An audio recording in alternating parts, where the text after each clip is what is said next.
રસાયણ વિજ્ઞાન ધોરણ 12 એમાંનું ચોથું ચેપ્ટર છે રાસાયણિક ગતિકી, જેમાંથી બોર્ડમાં 6 થી 7 માર્કના પ્રશ્નો પૂછાય છે. એમાં એક પ્રશ્ન 3 માર્ક્સનો હશે, બીજો પ્રશ્ન દાખલા તરીકે દાખલાના રૂપમાં 3 માર્કનો પૂછાય છે અને 1 માર્ક્સનો અથવા 2 માર્ક્સના ઓબ્જેક્ટિવ પૂછાય છે. એટલે ટોટલ 6 થી 7 માર્ક્સનો આ ચેપ્ટરમાંથી પૂછાય છે. તો સૌપ્રથમ આપણે જોઈએ કે રાસાયણિક ગતિકી પહેલા ઉષ્મા ગતિશાસ્ત્ર શું છે.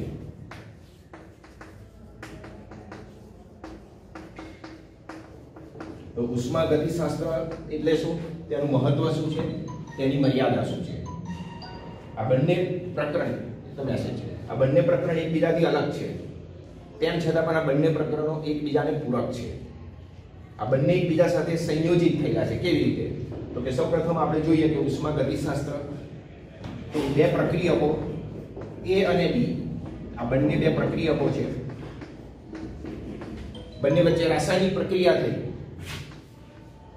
અને તેમાંથી C અને D પ્રકારની નિપજો પ્રાપ્ત થાય છે. તો આ રાસાયણિક પ્રક્રિયામાં પ્રક્રિયકો કેટલે અંશે નિપજોમાં રૂપાંતર થાય છે. આ પહેલો પ્રશ્ન. અને બીજો પ્રશ્ન કે પ્રક્રિયા થશે કે કેમ.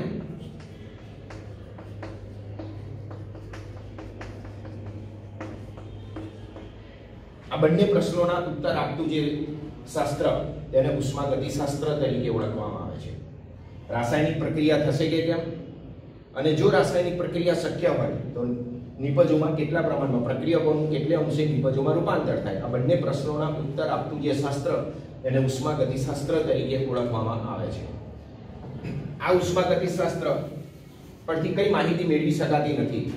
તો કે A અને B બે પ્રક્રિયકો છે અને C અને D એની નિપજો છે. તો અમુક સમય પછીથી A અને B ની સાંદ્રતામાં કેટલો ફેરફાર થયો, C અને D ની સાંદ્રતામાં કેટલો ફેરફાર થયો, પ્રક્રિયક A અને B ની સાંદ્રતાનો પ્રક્રિયા દર કેટલો છે, C અને D ની જે નિપજો ઉત્પન્ન થઈ છે એ બંને નિપજોનો દર કેટલો છે, એ માહિતી ઉષ્મા ગતિશાસ્ત્ર દ્વારા મેળવી શકાતી નથી, જે તેની મર્યાદા દર્શાવે છે. જે તેની શું દર્શાવે છે? મર્યાદા. કે પ્રક્રિયકોનું કેટલે અંશે નિપજોમાં રૂપાંતર થાય અને પ્રક્રિયા થશે કે કેમ, આ બંને પ્રશ્નોનો ઉત્તર આ શાસ્ત્ર દ્વારા મેળવી શકાય. પણ અમુક સમય પછીથી પ્રક્રિયાનો દર કેટલો છે, પ્રક્રિયાનો વેગ કેટલો છે એ જાણવું હોય તો આ શાસ્ત્રનો ઉપયોગ કરી શકાતો નથી, જે તેની મર્યાદા દર્શાવે છે. હવે પ્રક્રિયાનો દર તમારે જાણવો હોય તો એ જાણવા માટે રાસાયણિક ગતિકી નો અભ્યાસ કરવો પડે. તો રાસાયણિક ગતિકી દ્વારા અમુક સમય પછીથી પ્રક્રિયકોનો દર કેટલો છે અને અમુક સમય પછીથી નિપજોનો દર કેટલો છે, કેટલા દરથી વપરાય છે અને કેટલા દરથી ઉત્પન્ન થાય છે, એ જાણવા માટે જે શાસ્ત્રનો ઉપયોગ થાય તેને રાસાયણિક ગતિકી તરીકે ઓળખવામાં આવે છે. ઉષ્મા ગતિશાસ્ત્રની અંદર બે પ્રકારની પ્રક્રિયા, કોઈ પણ રાસાયણિક પ્રક્રિયા આપમેળે થશે કે કેમ એ જાણવું હોય તો ઉષ્મા ગતિશાસ્ત્ર દ્વારા જાણી શકાય.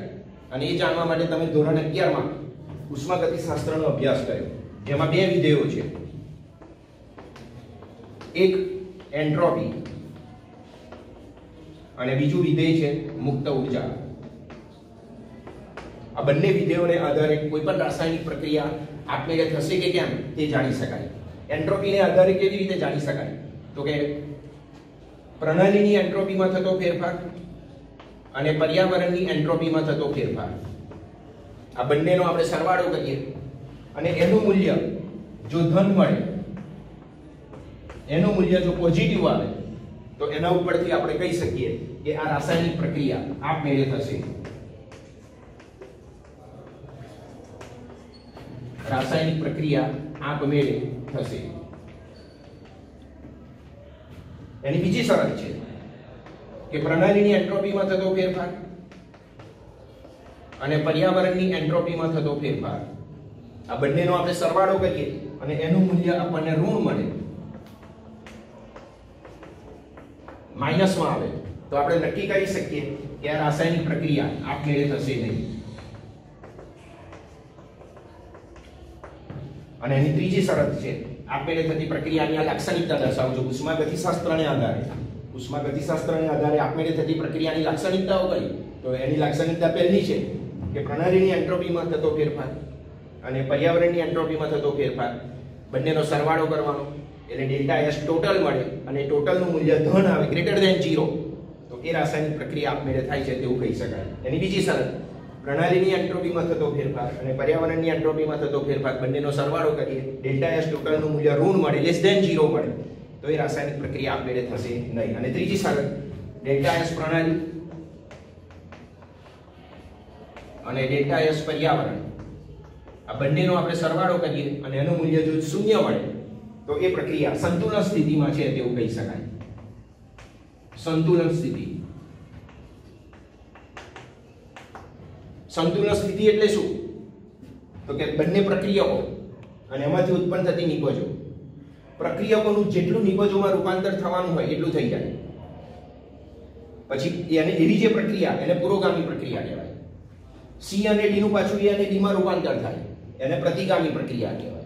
આ રીતે પ્રક્રિયાઓ પુરોગામીમાંથી પ્રતિગામી, પ્રતિગામીમાંથી પુરોગામી, પુરોગામીમાંથી પ્રતિગામી પ્રક્રિયકોનું નિપજોનું પ્રક્રિયકોમાં આમ કરતા કરતા એક સમય એવો આવે કે પ્રક્રિયકો અને નિપજો આ બંનેની જે સાંદ્રતા છે, સાંદ્રતાને ચોરસ કૌંસ દ્વારા દર્શાવવામાં આવે છે, એ બંનેની સાંદ્રતા સમાન થઈ જાય.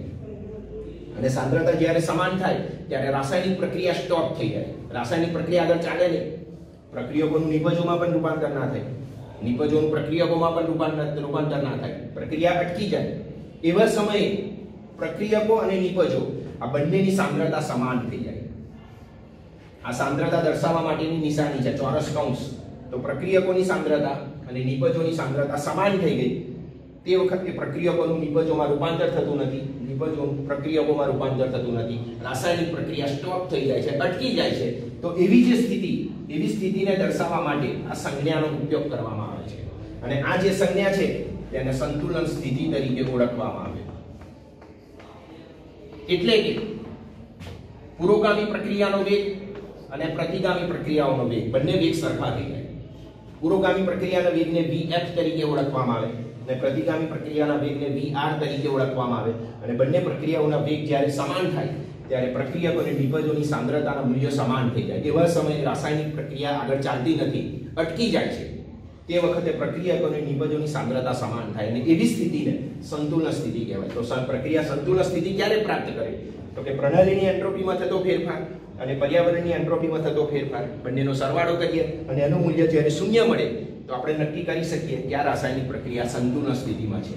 તો ઉષ્માગતિશાસ્ત્રને આધારે આપમેળે થતી પ્રક્રિયાની આ લાક્ષણિકતા છે, જ્યારે એન્ટ્રોપીને આધારે આપણે સમજૂતી મેળવીએ.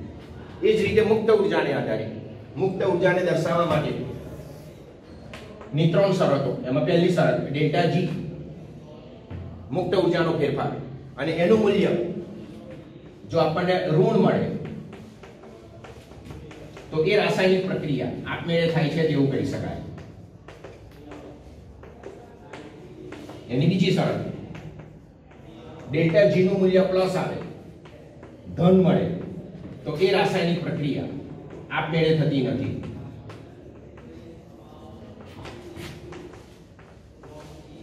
આપમેળે થતી નથી.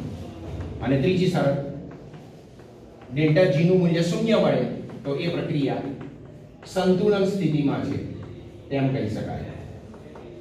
તો બે વિધેયોને આધારે કોઈ પણ રાસાયણિક પ્રક્રિયા આપમેળે થાય છે કે કેમ એ નક્કી કરી શકાય. પ્રણાલી એન્ટ્રોપીને આધારે અને મુક્ત ઉર્જાને આધારે. એન્ટ્રોપીને આધારે નક્કી કરવું હોય તો પ્રણાલીની એન્ટ્રોપીમાં થતો ફેરફાર અને પર્યાવરણની એન્ટ્રોપીમાં થતો ફેરફાર શોધવો પડે, બંનેનો સરવાળો કરવાનો, એનું મૂલ્ય ધન મળે તો એ રાસાયણિક પ્રક્રિયા આપમેળે થાય છે તેવું કહી શકાય. દાખલા તરીકે ઉદાહરણ આપું, એક બરફનો ટુકડો તમે ખુલ્લા પાત્રની અંદર મૂકી દો. આ બેન્ચ ઉપર આપણે એક રકાબીની અંદર બરફનો ટુકડો મૂકી દઈએ. બરફનું તાપમાન છે 0 ડિગ્રી સેન્ટીગ્રેડ, પણ એ પર્યાવરણના સંપર્કમાં છે અને પર્યાવરણનું તાપમાન માની લો કે 40 ડિગ્રી સેન્ટીગ્રેડ છે. એટલે 0 ડિગ્રી સેન્ટીગ્રેડ તાપમાન ધરાવતી જે પ્રણાલી છે, બરફ એ પ્રણાલી થઈ ગઈ, તો 0 ડિગ્રી સેન્ટીગ્રેડ તાપમાન ધરાવતી જે પ્રણાલી છે એ 40 ડિગ્રી સેન્ટીગ્રેડ તાપમાન ધરાવતા પર્યાવરણના સંપર્કમાં છે. એટલે પ્રણાલીનું તાપમાન ઓછું છે અને પર્યાવરણનું તાપમાન વધારે છે. એક નિયમ છે કે તાપમાન હંમેશા ઊંચા તાપમાન તરફથી નીચા તાપમાન તરફ જ એનું વહન થાય તાપમાનનું. એટલે સ્વાભાવિક છે કે પ્રણાલી પર્યાવરણ પાસેથી ઉર્જાનું શોષણ કરશે અને જેમ જેમ એ શોષણ કરશે એમ એમ પ્રણાલીના તાપમાનમાં વધારો થશે, એટલે કે બરફના તાપમાનમાં વધારો થાય. અને બરફ જેમ જેમ તાપમાનનું શોષણ કરે, પ્રણાલી જેમ જેમ તાપમાનનું શોષણ કરશે તેમ તેમ એનું ઘન અવસ્થામાંથી ધીમે ધીમે ધીમે પ્રવાહી અવસ્થામાં રૂપાંતર થશે. તો આપણે બરફનું પાણીમાં રૂપાંતર કરવા માટે આપણે બહારથી ઉર્જા આપતા નથી, પણ એ પ્રણાલીએ એની જાતે આપમેળે પર્યાવરણમાંથી ઉષ્માનું શોષણ કર્યું અને ધીમે ધીમે એનું શેમાં રૂપાંતર થયું? પાણીમાં. તો એ આપમેળે થતી પ્રક્રિયાનું ઉદાહરણ થયું. આપણે એમાં કશું જ કરતા નથી, આપણે તો ખાલી બરફનો ટુકડો બેન્ચ ઉપર લાઈને મૂકી દીધો રકાબીની અંદર. પછી કાર્ય કોને કર્યું? તો કે પ્રણાલી. કેવી રીતે? તો કે એનું તાપમાન ઓછું છે અને પર્યાવરણનું તાપમાન વધારે છે, પણ એ પર્યાવરણના સંપર્કમાં છે, એટલે પર્યાવરણ પાસે જે ઉષ્માનું શોષણ કરે અને જેમ જેમ એ શોષણ કરે તેમ તેમ તે પીગળે અને એક સમય એવો આવે કે બરફનું સંપૂર્ણ શેમાં રૂપાંતર થઈ જાય? પાણીમાં. તો એ આપમેળે થતી પ્રક્રિયાનું ઉદાહરણ થયું. તો આવી પ્રક્રિયાઓ માટે ડેલ્ટા એસ શોધો તમે પ્રણાલી માટે અને પર્યાવરણ માટે, તો એનું મૂલ્ય તમને કેવું મળે? ધન મળે. અને એના ઉપરથી આપણે નક્કી કરી શકીએ કે રાસાયણિક પ્રક્રિયા આપમેળે થતી હશે. બરાબર. એનાથી વિરુદ્ધ 0 ડિગ્રી સેન્ટીગ્રેડ તાપમાને બરફનું પાણીમાં રૂપાંતર થઈ ગયું. એ પાણીને આપણે વાતાવરણમાં જ રહેવા દઈએ છીએ, ખુલ્લા પાત્રમાં જ રહેવા દઈએ છીએ. એ પ્રણાલી થઈ ગઈ. એ પ્રણાલી એની જાતે ઉષ્મા ગુમાવીને પાછું બરફમાં આપમેળે રૂપાંતર નહીં થાય. એને જો ઉષ્મા ગુમાવી હશે તો આપણે એને હેલ્પ કરવી પડશે, એને મદદ કરવી પડશે, એટલે કે એનું તાપમાન આપણે નીચું લઈ જવું પડશે. દાખલા તરીકે એક પાણીને તમે ફ્રીઝરમાં લઈને મૂકી દો, ફ્રીજની અંદર ફ્રીઝરમાં લઈને મૂકી દઈએ તો એના તાપમાનમાં ઘટાડો થશે અને એક પાણીનું પાછું શેમાં રૂપાંતર થશે? બરફમાં રૂપાંતર થશે. તો એ પ્રક્રિયા થઈ ખરી, પણ એ પ્રક્રિયા આપમેળે થતી નથી. તો જે પ્રક્રિયાઓ આપમેળે થાય એવી પ્રક્રિયાઓ માટે ડેલ્ટા એસ નું મૂલ્ય ધન મળે. જે પ્રક્રિયાઓ આપમેળે નથી થતી એવી પ્રક્રિયાઓ માટે ડેલ્ટા એસ નું મૂલ્ય ઋણ મળે. અને જે પ્રક્રિયાઓ સંતુલન સ્થિતિમાં છે, રાસાયણિક પ્રક્રિયા થતી જ નથી, બરફનું પાણીમાં રૂપાંતર થઈ ગયું, પછી પાણીના અણુઓ એકબીજા સાથે જોડીને બરફમાં રૂપાંતર થતા નથી, કે બરફના અણુઓ છૂટા પડીને પાણીમાં રૂપાંતરિત થતા નથી, પ્રક્રિયા અટકી ગઈ છે, માની લો કે પ્રક્રિયા અટકી ગઈ છે, તો એવી જે સ્થિતિ એને સંતુલન સ્થિતિ કહેવાય. અને સંતુલન સ્થિતિએ ડેલ્ટા એસ ટોટલનું મૂલ્ય તમને કેવું મળે? 0 મળે. તો ઉષ્મા ગતિશાસ્ત્રને આધારે કોઈ પણ રાસાયણિક પ્રક્રિયા આપમેળે થાય છે કે કેમ, યા એન્ટ્રોપીને આધારે આપણે નક્કી કરી શકીએ. બરાબર. એ જ રીતે મુક્ત ઉર્જાને આધારે કે ડેલ્ટા જી નું મૂલ્ય જો માઈનસ મળે, ઋણ મળે, લેસ ધેન 0 મળે, તો એ પ્રક્રિયા આપમેળે થાય છે તેવું કહી શકાય. આનાથી વિરુદ્ધ છે, અહીંયા ધન મળે તો આપમેળે થાય છે, અહીંયા ઋણ મળે તો એ પ્રક્રિયા આપમેળે થાય છે. ડેલ્ટા જી નું મૂલ્ય ધન મળે તો એ રાસાયણિક પ્રક્રિયા આપમેળે થતી નથી, અને ડેલ્ટા જી નું મૂલ્ય 0 મળે તો એ પ્રક્રિયા સંતુલન સ્થિતિમાં છે તેવું કહી શકાય. તો આ ઉષ્મા ગતિશાસ્ત્ર વિશે એની લાક્ષણિકતા અને એનું આપણે મહત્વ જોયું. એની મર્યાદા શું હતી? તો કે ઉષ્મા ગતિશાસ્ત્રને આધારે રાસાયણિક પ્રક્રિયાનો પ્રક્રિયા વેગ કેટલો છે, અમુક સમય 5 મિનિટ પછી, 10 મિનિટ પછીથી, 15 મિનિટ પછીથી A અને B નો તમારે વેગ માપવો હોય તો આ શાસ્ત્ર દ્વારા માપી ના શકાય. એમાં કેટલો ઘટાડો થયો એ આ શાસ્ત્રનો ઉપયોગ કરીને માપી શકાતું નથી. એ જ પ્રમાણે 5 મિનિટ પછી, 10 મિનિટ પછીથી, 15 મિનિટ પછીથી ઉત્પન્ન થયેલી નિપજોનો વેગ કેટલો છે, બરાબર, એ માપવું હોય તો આ શાસ્ત્રનો ઉપયોગ કરી શકાતો નથી, જે તેની મર્યાદા દર્શાવે છે. એ તમારે વેગ માપવો હોય તો તમારે રાસાયણિક ગતિકીનો અભ્યાસ કરવો પડે. કોનો અભ્યાસ કરવો પડે? રાસાયણિક ગતિકીનો. તો આ રીતે રાસાયણિક ગતિકી દ્વારા રાસાયણિક પ્રક્રિયાનો પ્રક્રિયા વેગ માપી શકાય છે. બરાબર છે. તો પ્રક્રિયા વેગ એટલે શું? પ્રક્રિયા વેગ એટલે શું, અથવા પ્રક્રિયા દર તરીકે તેને પણ ઓળખવામાં આવે છે. તો એના માટે આપણે શું કહી શકીએ? તો કે એકમ સમય એટલે શું? તો કે 1 મિનિટ પછીથી, 1 કલાક પછીથી, 1 સેકન્ડ પછીથી એને એકમ સમય તરીકે ઓળખવામાં આવે. તો એકમ સમયમાં પ્રક્રિયકો અને નિપજો ની સાંદ્રતામાં થતા ફેરફારને પ્રક્રિયા વેગ અથવા તો દર તરીકે ઓળખવામાં આવે છે. તો 1 મિનિટ માટે, દાખલા તરીકે 1 મિનિટ માટે એક પાત્રની અંદર પ્રક્રિયા A અને B ને આપણે ભેગા કર્યા છે. A અને B બે પ્રક્રિયકો છે. સમય, શરૂઆતનો સમય એટલે 0 સમય. 0 સમયે A અને B ને બે લીધા છે આપણે. પછી 5 મિનિટ પછીથી, 10 મિનિટ પછીથી, 15 મિનિટ પછીથી, બરાબર. ચાલો 0 સમય પછીથી 5 મિનિટ સુધી એ બંનેને આપણે ભેગા કર્યા, 5 મિનિટ સુધી. તો તેનું નિપજોમાં રૂપાંતર થયું અને એ નિપજો છે C અને B. A અને B ની શરૂઆતની સાંદ્રતા 0.11 નોર્મલ છે. 0 સમયની સાંદ્રતા, 0 સમયની સાંદ્રતા છે 0.11 નોર્મલ માની લો. 5 મિનિટ પછીથી એની સાંદ્રતામાં ઘટાડો થશે. 5 મિનિટ પછીથી એની સાંદ્રતા માની લો કે 0.09 નોર્મલ થઈ. ફરીવાર આ પ્રક્રિયા આગળ ચાલુ જ છે. બે વચ્ચેનો તફાવત છે 5 મિનિટ અને 5 મિનિટના અંતે તેની સાંદ્રતા ઘટી અને 0.011 થી 0.09 નોર્મલ થી 0.07 નોર્મલ થાય છે.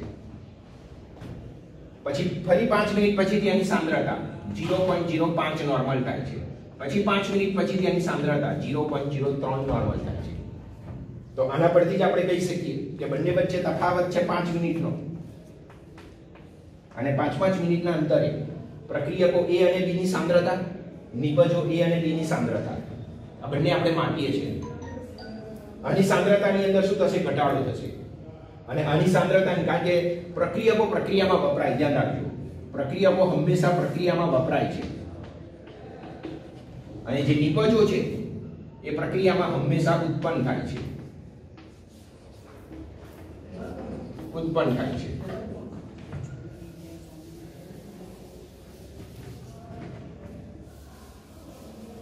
તો શરૂઆતમાં 0.11 માંથી 0.03 નોર્મલમાં એનું રૂપાંતર થયું.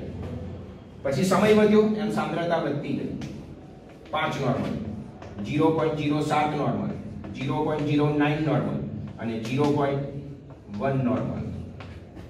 અહીંયા જેમ જેમ સમય વધતો જશે એમ એમ 0.09 નોર્મલ, 0.07 નોર્મલ, 5 નોર્મલ, 0.07 નોર્મલ, આ રીતે.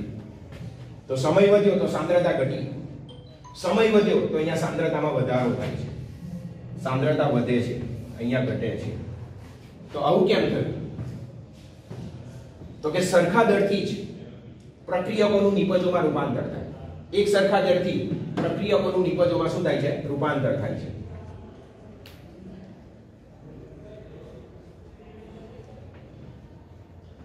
પ્રક્રિયકો પ્રક્રિયામાં વપરાય છે, નિપજો પ્રક્રિયા દરમિયાન ઉત્પન્ન થાય છે. આપણે બજારમાં જઈએ, દાખલા તરીકે આપણા ખિસ્સાની અંદર 1000 રૂપિયા છે, વસ્તુની ખરીદી કરીએ છીએ, તો જેમ જેમ તમે વસ્તુની ખરીદી કરશો તેમ તેમ રૂપિયા ઓછા થતા જશે અને એની સામે આપણે જે કઈ વસ્તુઓ ખરીદીએ છીએ એ વસ્તુઓની અંદર શું થાય? વધારો થતો જાય. બસ એવું અહીંયા છે કે જેમ જેમ સમય વધશે તેમ તેમ આ વપરાતો જશે અને જેમ જેમ સમય વધશે તેમ તેમ આ નિપજ છે, આ વસ્તુ ખરીદેલી વસ્તુ છે માની લો, તો આની અંદર શું થશે? વધારો થશે. આના રૂપિયા વપરાતા જાય છે એટલે એની અંદર શું થશે? ઘટાડો થશે. પણ આ ઘટાડો અને વધારો એ બંને સરખા જ છે. જેટલો અહીં ઘટાડો થાય એટલો જ સામે વધારો થઈ જાય. પણ જે ઘટાડો થયો એને દર્શાવવા માટે આપણે માઈનસની નિશાનીનો ઉપયોગ કરીએ છીએ અને વધારો થાય તો તેને દર્શાવવા માટે આપણે પ્લસની નિશાનીનો ઉપયોગ કરીએ છીએ. તો ઘટાડો અને વધારો બંને સરખા જ છે પણ બંનેની માત્રાની નિશાની જુદી છે. ઘટાડો અને વધારો બંને સરખા જ છે પરંતુ બંનેની માત્રાની નિશાની કેવી છે? જુદી જુદી છે. ઘટાડો થયો એટલે આને આપણે માઈનસ દ્વારા દર્શાવીશું અને વધારો થાય તો તેને આપણે પ્લસ દ્વારા દર્શાવીશું. બરાબર? તો ઘટાડો અને વધારો બંને કેવા છે? સમાન છે પરંતુ બંનેની માત્રાની નિશાની કેવી છે? જુદી જુદી છે. કારણ કે આ પ્રક્રિયામાં વપરાય છે. રાસાયણિક પ્રક્રિયા દરમિયાન જેમ જેમ સમય વધતો જાય તેમ તેમ પ્રક્રિયકો વપરાતા જાય એટલે એની સાંદ્રતામાં ઘટાડો થાય અને સાંદ્રતા ઘટે એટલે પ્રક્રિયાનો વેગ ઘટે. કારણ કે પ્રક્રિયાનો વેગ એ સાંદ્રતા ઉપર આધાર રાખે છે. જો સાંદ્રતા વધારે હોય તો પ્રક્રિયાનો વેગ એકદમ ઝડપથી થાય. શરૂઆતમાં 0.11 નોર્મલ હતી એટલે શરૂઆતમાં પ્રક્રિયાની ઝડપ વધારે હોય, એકદમ ઝડપથી પ્રક્રિયકોનું નિપજોમાં રૂપાંતર થવા માંડે. પણ પછી જેમ જેમ સમય સાથે સાંદ્રતા ઘટે તેમ તેમ પ્રક્રિયાના વેગની અંદર શું થાય? ઘટાડો થતો જાય. બરાબર? તો શરૂઆતમાં પ્રક્રિયાનો વેગ વધારે હોય કારણ કે શરૂઆતમાં પ્રક્રિયા સાંદ્રતા જે આપણે શુદ્ધ અવસ્થામાં લીધેલું છે એ અવસ્થાની અંદર એની સાંદ્રતા દર્શાવે છે. એનું નિપજોમાં રૂપાંતર થયેલું હોતું નથી, એને 0 સમયની સાંદ્રતા તરીકે ઓળખવામાં આવે. બરાબર? પછી જેમ જેમ સમય વધતો જાય તેમ નિપજો ઉત્પન્ન થઈ અને નિપજો ઉત્પન્ન થઈ તો તેની સાંદ્રતામાં શું થયો? વધારો થયો. તો ઘટાડો અને વધારો બંને સમાન છે. જેટલો ઘટાડો થાય એટલો જ સામે વધારો થાય પણ બંનેની માત્રાની નિશાની કેવી છે? એકબીજાથી વિરુદ્ધ છે. પ્રક્રિયકોની સાંદ્રતામાં ઘટાડો થાય તો તેને માઈનસની નિશાની દ્વારા દર્શાવવામાં આવે અને નિપજોની સાંદ્રતામાં વધારો થાય તો તેને પ્લસની નિશાની દ્વારા દર્શાવવામાં આવે છે. તો આના ઉપરથી કહી શકાય કે પ્રક્રિયાનો જે વેગ છે એ એની સાંદ્રતા ઉપર આધાર રાખે છે. સાંદ્રતા જેટલી વધારે એટલો પ્રક્રિયાનો વેગ આપણને વધારે મળે છે. તો આને અનુલક્ષીને એક 3 માર્ક્સનો પ્રશ્ન પૂછાય છે કે રાસાયણિક પ્રક્રિયા વેગને અસર કરતા પરિબળો જણાવો. તો રાસાયણિક પ્રક્રિયા વેગને અસર કરતા કેટલાક પરિબળો છે. એમાંનું પહેલું પરિબળ છે રાસાયણિક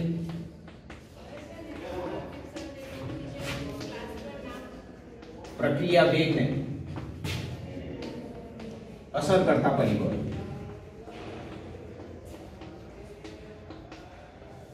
3 માર્ક્સનો પ્રશ્ન ઘણી મેક્સિમમ ટાઈમ બોર્ડની અંદર પૂછાયો છે. એમાંનું પહેલું પરિબળ છે ઘન પદાર્થની અવસ્થા. ધ્યાન રાખજો, ઘન પદાર્થની અવસ્થા અને સંપર્ક સપાટીનું ક્ષેત્રફળ.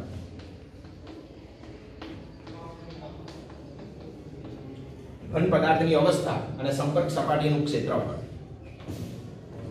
પ્રક્રિયક તરીકે આપણે ઘન પદાર્થ લેવાનો છે. એ ઘન અવસ્થામાં છે, પાવડર અવસ્થામાં નથી.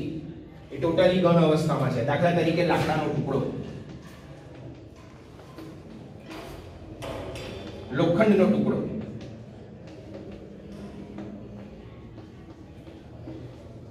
આ બંને ઘન અવસ્થામાં છે. એની સંપર્ક સપાટી ઓછી છે. સંપર્ક સપાટી ઓછી છે. સંપર્ક સપાટી ઓછી હોય એટલે સ્વાભાવિક છે કે તેનું ક્ષેત્રફળ ઓછું હોય. તેનું ક્ષેત્રફળ ઓછું છે. હવે આપણે એની સંપર્ક સપાટી વધારવી છે. કેમ? તો કે રાસાયણિક પ્રક્રિયાના પ્રક્રિયા વેગને આપણે વધારવો છે. કારણ કે રાસાયણિક પ્રક્રિયાનો પ્રક્રિયા વેગ આ પરિબળ ઉપર આધાર રાખે છે. ઘન પદાર્થની અવસ્થા, એ ઘન પદાર્થ કઈ અવસ્થામાં હોવો જોઈએ એનું યોગ્ય અવસ્થામાં રૂપાંતર કરી દેવાનું. પદાર્થ એનો એક છે, ઘન પદાર્થ જ છે, પણ યોગ્ય સ્વરૂપમાં આપણે એનું રૂપાંતર કરીએ છીએ. અને રૂપાંતર કરીએ એટલે સ્વાભાવિક છે કે એના ક્ષેત્રફળની અંદર ફેરફાર થઈ જાય. ક્ષેત્રફળ વધે છે. એટલે ઘન પદાર્થની અવસ્થામાં ફેરફાર કરીએ એટલે એના ક્ષેત્રફળની અંદર વધારો જ થાય. અને ક્ષેત્રફળ વધી જાય તો વધુ ને વધુ પ્રક્રિયકના અણુઓ એકબીજાના સંપર્કમાં આવે. અને જેટલો સંપર્ક વધે એટલો રાસાયણિક પ્રક્રિયાનો પ્રક્રિયા વેગ, એટલે કે રાસાયણિક પ્રક્રિયા એકદમ ઝડપથી થાય. અને રાસાયણિક પ્રક્રિયા ઝડપથી થાય તો કહી શકાય કે રાસાયણિક પ્રક્રિયાનો પ્રક્રિયા વેગ વધારે છે તેમ કહી શકાય. બરાબર? તો આ બે વસ્તુ ધ્યાન રાખવાની. એક એની સંપર્ક સપાટી ઓછી છે આ ઘન પદાર્થની, અને એનું ક્ષેત્રફળ ઓછું છે. હવે સંપર્ક સપાટી આપણે વધારવી છે અને ક્ષેત્રફળ પણ વધારવું છે. તો શું કરીશું? તો કે આ જે ઘન પદાર્થનો ટુકડો છે, લાકડાનો જે ટુકડો છે અથવા લોખંડનો જે ટુકડો છે,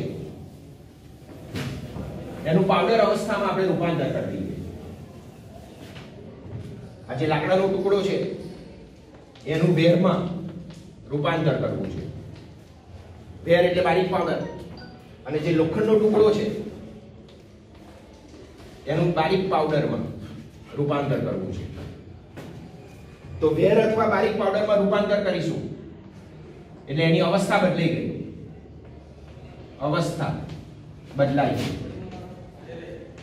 કારણ કે શરૂઆતમાં એ ઘન અવસ્થામાં હતું, એનું આપણે પાવડર અવસ્થામાં રૂપાંતર કર્યું, વેર અવસ્થામાં રૂપાંતર કર્યું, એટલે એની અવસ્થામાં રૂપાંતર થઈ ગયું. અને અવસ્થામાં રૂપાંતર થયું એટલે ક્ષેત્રફળ વધે. ક્ષેત્રફળમાં વધારો થાય. અને ક્ષેત્રફળ વધે એટલે વધુ ને વધુ પ્રક્રિયકના અણુઓ એકબીજાના સંપર્કમાં આવે. એકબીજાના સંપર્કમાં આવે છે. અને જેટલો સંપર્ક વધારે તેટલી પ્રક્રિયાની ઝડપ વધારે. અને ઝડપ વધારે મીન્સ કે પ્રક્રિયાનો વેગ વધારે હોય છે તેમ કહી શકાય. તો પ્રક્રિયાનો વેગ વધારવા માટે આપણે આ પદાર્થની અવસ્થામાં શું કર્યો? ફેરફાર કરી દીધો. લાકડાનો ટુકડો જ હતો પણ લાકડાના ટુકડાનું આપણે વેરમાં રૂપાંતર કરી દીધું. સળગતો ચૂલો હોય એમાં લાકડાનો ટુકડો આપણે નાખીએ તો એને સળગતા વાર લાગે, પણ એ જ લાકડાના ટુકડામાં આપણે વેર કરી દઈએ અને ચપટી ભરીને અંદર નાખી દઈએ તો એને સળગતા વાર નહીં લાગે. કેમ? તો કે એનું ટુકડા પાવડર અવસ્થામાં રૂપાંતર કરી દીધું. એટલે કે એની સંપર્ક સપાટી વધી ગઈ. અને સંપર્ક સપાટી વધે એટલે એનું ક્ષેત્રફળ વધે. અને ક્ષેત્રફળ વધે એટલે વધુ ને વધુ પ્રક્રિયકના અણુઓ એકબીજાના સંપર્કમાં આવે. અને જેટલો સંપર્ક વધે બરાબર એટલી ઝડપ વધે. અને ઝડપ વધે એટલે પ્રક્રિયાનો વેગ વધારે છે તેમ કહી શકાય. એ જ પ્રમાણે દાખલા તરીકે આનું આપણે ઉદાહરણ લઈએ તો એમોનિયાનું ઉત્પાદન N2 અને H2, N2 અને H2 બંને ઉદ્દીપકની ગેરહાજરીમાં આપણે આ પ્રક્રિયા કરાવીએ તો એમાંથી બનશે એમોનિયા. બંને પ્રક્રિયાઓ આપણે ઉદ્દીપકની ગેરહાજરીમાં કરીએ તો આ પ્રક્રિયા ક્યારે પૂર્ણ થશે કહી ના શકાય. કારણ કે અતિ ધીમી પ્રક્રિયા છે. અતિ ધીમી પ્રક્રિયાનું ઉદાહરણ છે. પ્રક્રિયાઓ 3 પ્રકારે થઈ શકે. અતિ ધીમી પ્રક્રિયા, પછી ધીમી પ્રક્રિયા અને ત્વરિત પ્રક્રિયા. ત્વરિત એટલે ઝડપી. આ ત્રણ પ્રકારની પ્રક્રિયાઓ શક્ય છે. તો આ જે પ્રક્રિયા છે એ અતિ ધીમી પ્રક્રિયાનું ઉદાહરણ છે. આ બંનેને તમે ભેગા કરો તો આ પ્રક્રિયા ક્યારે પૂર્ણ થાય કહી ના શકાય, કારણ કે આપણે આમાં ઉદ્દીપકનો ઉપયોગ કરતા નથી. પણ આ જ પ્રક્રિયાને તમારે ઝડપી બનાવવી હોય તો આ જે લોખંડનો ટુકડો છે, લોખંડ એટલે Fe, એ ટુકડાનું પાવડર અવસ્થામાં આપણે રૂપાંતર કરીએ. પાવડર અવસ્થામાં એટલે વસ્તુ એની એ જ છે, પણ એની અવસ્થામાં આપણે ફેરફાર કરીએ છીએ. આ લોખંડનો ટુકડો અહીંયા ઉપયોગ ના કરી શકાય, કારણ કે આને વગળતા વાર લાગે છે.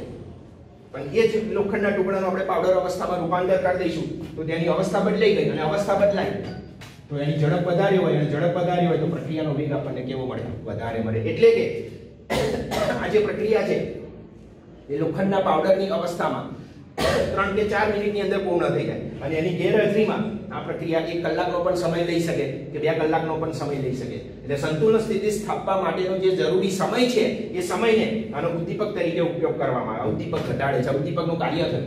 ઉદ્દીપકનું કાર્ય શું? તો કે સંતુલન સ્થિતિ સ્થાપવા માટેનો જે જરૂરી સમય છે એ સમયને ઘટાડે છે. ઓછા સમયની અંદર આપણને પ્રક્રિયાઓનું શામાં રૂપાંતર મળે? નિપજોમાં રૂપાંતર મળે. અને એટલા માટે ઉદ્યોગોની અંદર યોગ્ય ઉદ્દીપકનો ઉપયોગ કરવામાં આવે છે. તો લોખંડના ટુકડાનો આ પ્રક્રિયાની અંદર ઉપયોગ કરતા પહેલા એ જ પદાર્થની અવસ્થામાં આપણે ફેરફાર કરી દઈએ અને લોખંડનો બારીક પાવડર બનાવી દઈએ, ભૂકો બનાવી દઈએ, અને એનો આપણે ઉદ્દીપક તરીકે ઉપયોગ કરીએ તો આ જે પ્રક્રિયા જો 1 કલાકમાં પૂર્ણ થતી હોય તો એને બદલે 10 કે 15 મિનિટની અંદર આ પ્રક્રિયા શું થઈ જાય? પૂર્ણ થઈ જાય. એટલે કે સંતુલન સ્થિતિ સ્થાપવા માટેનો જે જરૂરી સમય છે એ સમયને પણ ઘટાડે છે પેલો ઉદ્દીપક, કારણ કે આ ઉદ્દીપક તરીકેનું કાર્ય કરે છે અને એની અવસ્થામાં આપણે શું કર્યો છે? ફેરફાર કર્યો છે. તો રાસાયણિક પ્રક્રિયા વેગને અસર કરતું પહેલું પરિબળ કે ઘન પદાર્થની અવસ્થામાં આપણે ફેરફાર કરીએ એટલે સંપર્ક સપાટીનું ક્ષેત્રફળ વધે, અને ક્ષેત્રફળ વધે એટલે પ્રક્રિયાની ઝડપ વધે, અને પ્રક્રિયા ઝડપી થાય એટલે એનો અર્થ એવો થયો કે આવી રાસાયણિક પ્રક્રિયાઓનો પ્રક્રિયા વેગ કેવો મળે? આપણને વધારે મળે. તો રાસાયણિક પ્રક્રિયાના પ્રક્રિયા વેગને અસર કરતું આ પહેલું પરિબળ છે.